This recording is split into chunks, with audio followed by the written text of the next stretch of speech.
I had other problems starting with my gums. And so my regular dentist sent me here. But I needed to have some work done because I have what I call my floaty.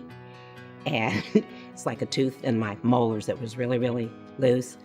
Dr. Vance is very patient. He's not judgmental. He is informative for me. I feel like if I ever need him for anything, as far as my mouth is concerned, all I have to do is call. And unlike some doctors, I said, well, we'll have the doctor get back with you. He gets back with me.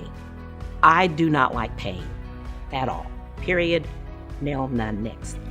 And so he was explaining to me about, like what we were going to be doing, the teeth cleaning, that kind of thing. Before I had the laser surgery, when I first started coming, I had pockets that were like 9, 10, then following the toothbrushing and the flossing and that kind of thing.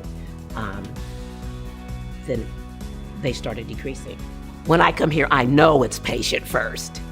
And then whatever else that they can do to help me keep my teeth, they're going to do it. That's what's on the agenda.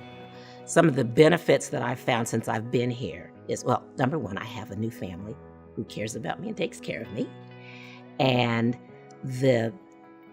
as far as my mouth is concerned, my dental health is concerned, I don't have the loose teeth that I did before. I don't have the sensations, the hot and the cold sensations on my teeth anymore. Just all around good.